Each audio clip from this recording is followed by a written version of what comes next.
ভাবতেছেন সৌদি আরবে আসবেন, আমি তাদের উদ্দেশ্যে বলতেছি ভাই, সৌদি আরবের অবস্থা খুব একটা ভালো না, আবার খুব একটা খারাপও না। কেন জানেন? যদি আপনি কাজ জানেন তাহলে আপনার অবস্থা ভালো, যদি কাজ না জানেন তাহলে আপনার অবস্থা বরাবরই খারাপ।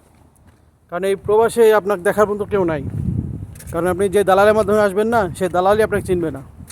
কারণ এদেশে আপন লোক আপনার অপরিচিত হয়ে যাবে। কারণ এটা প্রবাস, প্রবাসে আপনি কাউকে নিয়ে কখনো শান্তি পাবেন না।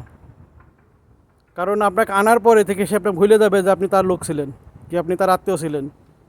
কারণ এই প্রবাসে আসতে হলে আপনার কাজ শিখে আসতে হবে। যদি থাকে নিজের লোক, যদি মনে করেন না তাকে কাজ ম্যানেজ করে দিতে হবে, তাহলে আপনি পাবেন। আর যদি মনে করেন যে সে যদি মনে করে যে আপনাকে ম্যানেজ করে দেবে না, তাহলে আপনার কিচ্ছু করার নাই। কারণ এদেশে এরকমই স্বার্থপরের দুনিয়া ভাই। কারণ দুনিয়ার মানুষগুলো স্বার্থপর, দুনিয়াটা স্বার্থপর কখনোই না ভাই। কারণ অনেকে বলে যে দুনিয়াগুলো স্বার্থপর হয়ে গেছে, আসলে না। কারণ মানুষগুলোর মধ্যে স্বার্থপর কিছু হয়ে গেছে অলরেডি, আর এটা বরাবরই চলবে। এই জন্য ভাই সবারই নিষেধ করতেছি, বিশেষ করে সৌদি আরব বলেন, আপনি যে দেশে যান কাজ শিখবেন তারপর যাবেন, নাহলে যাওয়ার দরকার নাই।